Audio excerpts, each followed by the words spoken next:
My name is Evelyn, and I'm 38 years old. I was raised by a devoted single mother after my father passed away when I was in kindergarten. Despite our financial struggles, my mother, brother, and I found joy and contentment in our small family unit. Growing up in these circumstances, I developed frugal habits that carried into adulthood, even when I began earning a decent salary.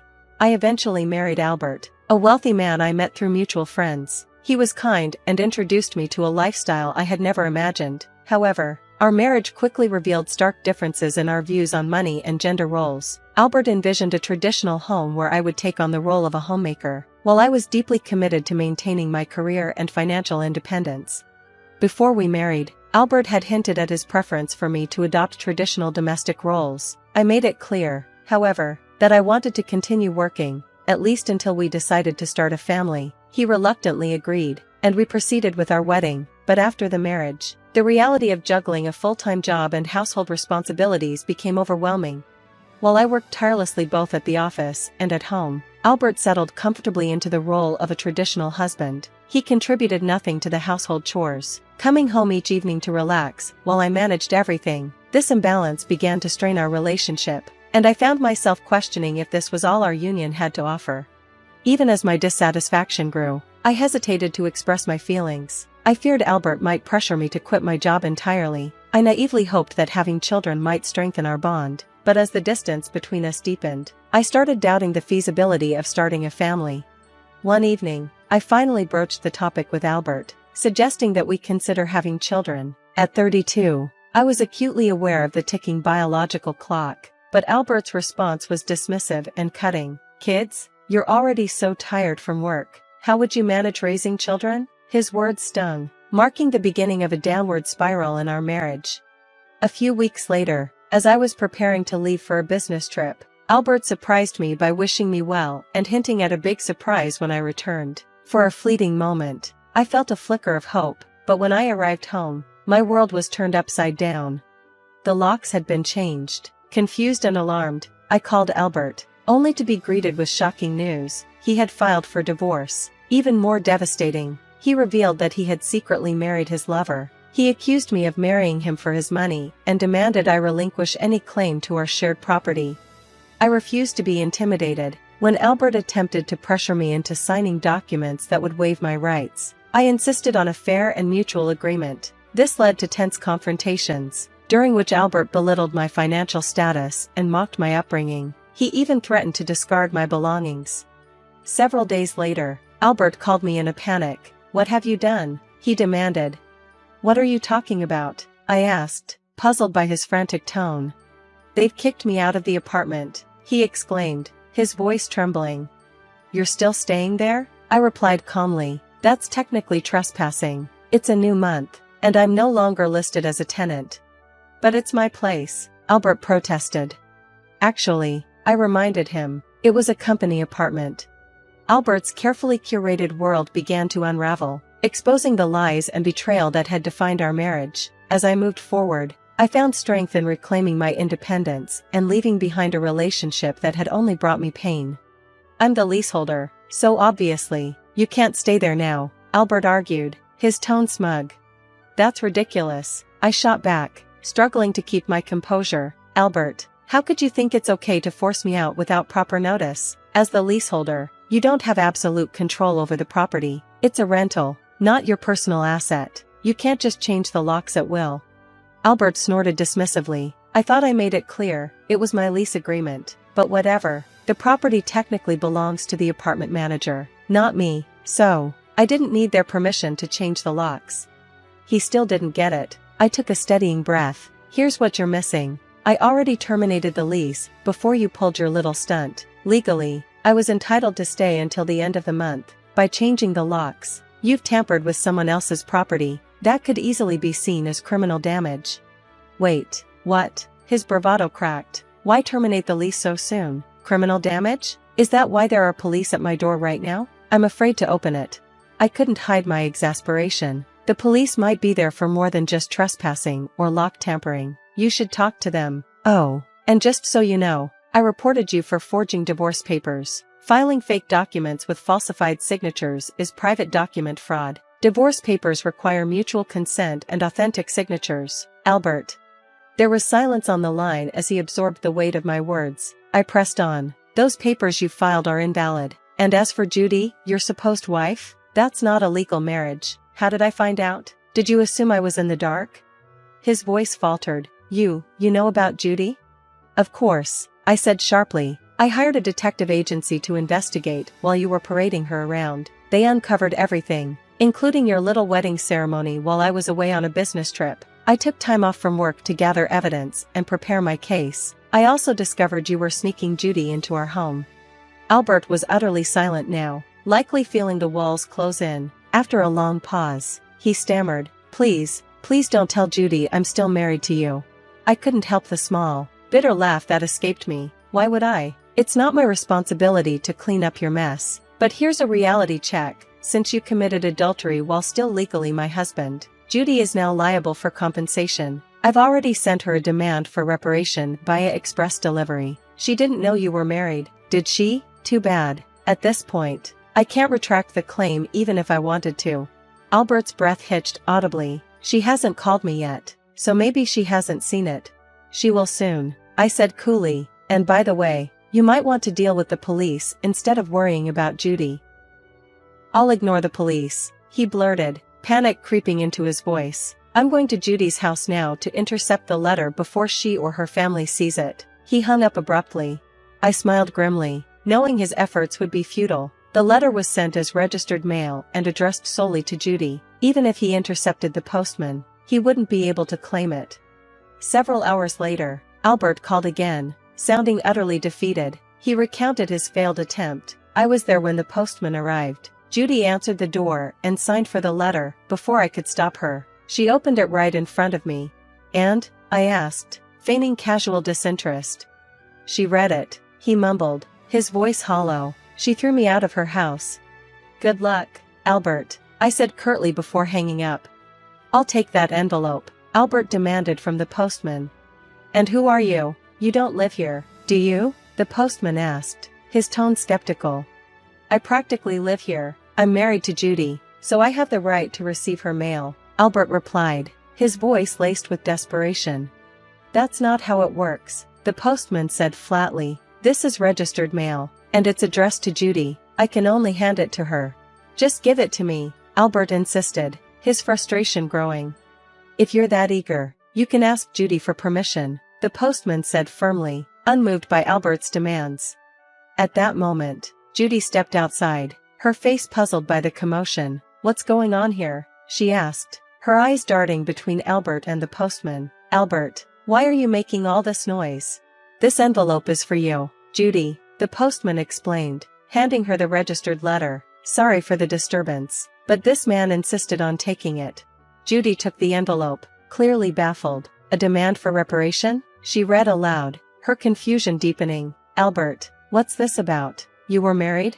Albert paled and fumbled for an excuse. It's nothing serious, just my ex-wife being spiteful. She's a little unpredictable, he said, forcing a weak smile. I didn't want to bring it up because it's embarrassing, but I was divorced a long time ago.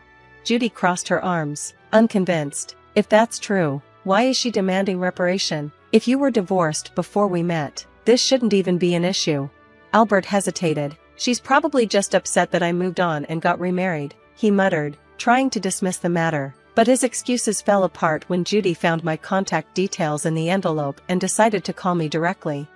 Our conversation left no room for doubt. I explained everything, Albert's affair, the invalid divorce papers, and even the elaborate wedding ceremony they had held while he was still legally married to me. I also informed her that the marriage registration hadn't been submitted yet. Albert had apparently planned to file it on April Fool's Day, though he hesitated because he wasn't sure the divorce had been finalized.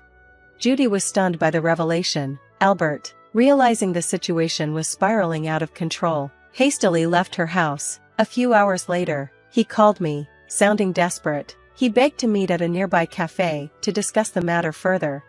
When I arrived, Albert immediately launched into a plea. Evelyn, please withdraw the reparation claim. Let's just pretend we've been separated for a long time and are officially divorced. I'll apologize to Judy and tell her I kept it a secret because I was embarrassed. Maybe I can fix this.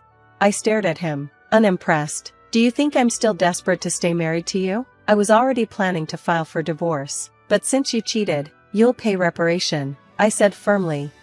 You're just trying to extort money from me, typical, Albert snapped, his frustration boiling over. What do you even want? To ruin my life?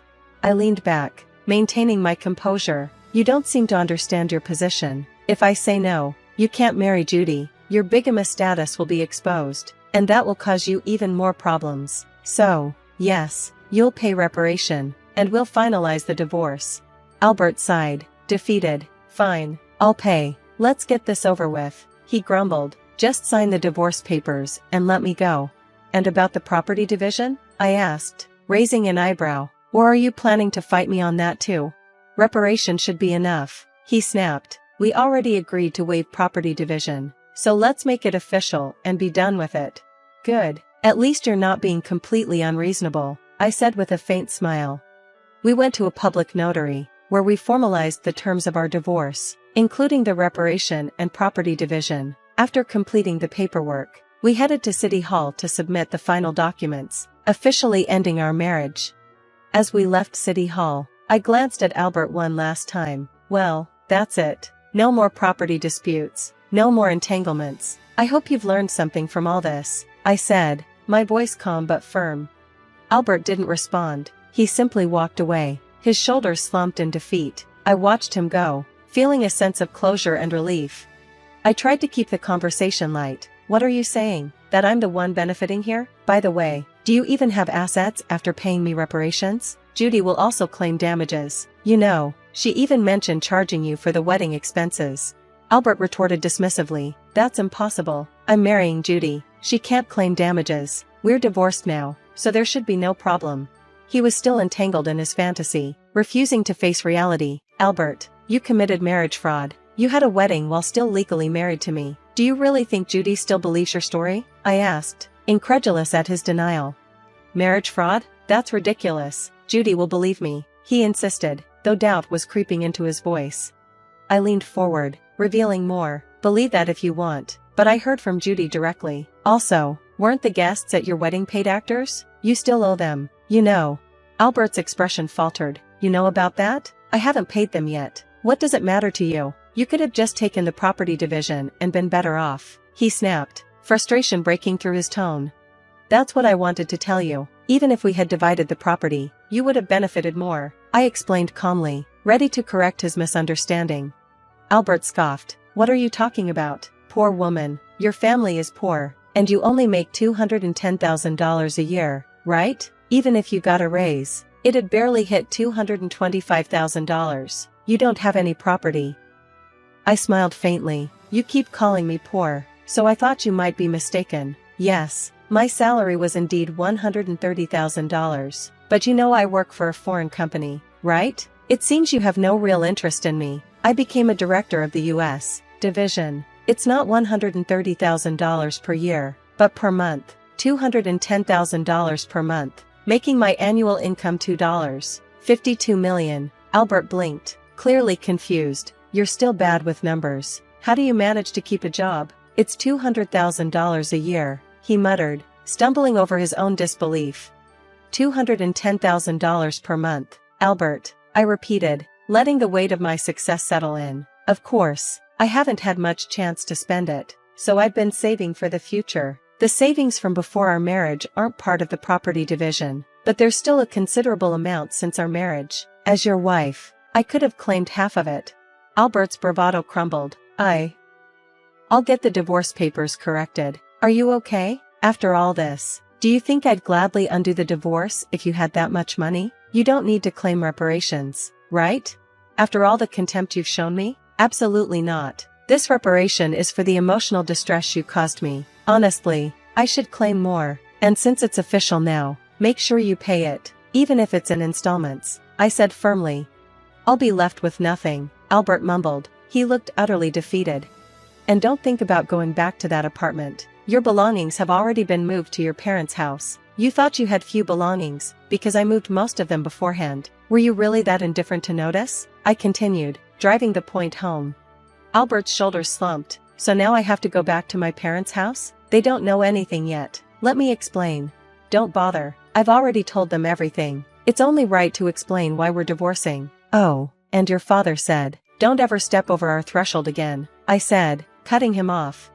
Overwhelmed, Albert sank into his seat, and I left the cafe. Later, I heard he caused a scene at the police station. Ignoring my advice, he returned to the apartment, sitting aimlessly until the manager called the police. He was taken away, though it wasn't clear whether it was for trespassing, falsifying divorce papers, or obstructing public duties. Eventually, his parents took responsibility for him. After speaking with me and learning about Judy, they decided apologizing to her family and paying damages was the priority. They went to Judy's house, knelt before her family, and settled everything, even covering the wedding expenses.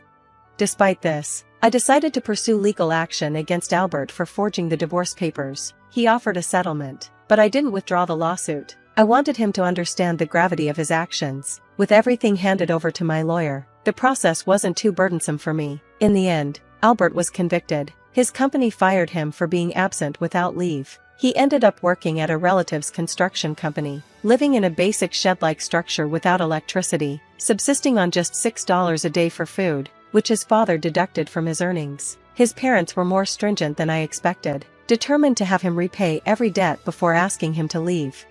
As for me, after the divorce was finalized, I was offered a position at our company's head office overseas. Accepting the offer, I moved abroad, relieved to distance myself from Albert's potential interference. Work dominated my life at first, but a pleasant surprise awaited me. I entered a new relationship with a foreign executive at the head office. Things progressed quickly, and I am now pregnant, with plans to marry soon. I've been open with my partner about my past and my tumultuous relationship with Albert. He has been nothing but supportive. We've discussed plans for co-parenting, with him taking paternity leave while I return to work after maternity leave. His cultural perspective on sharing parenting responsibilities has been refreshing and transformative.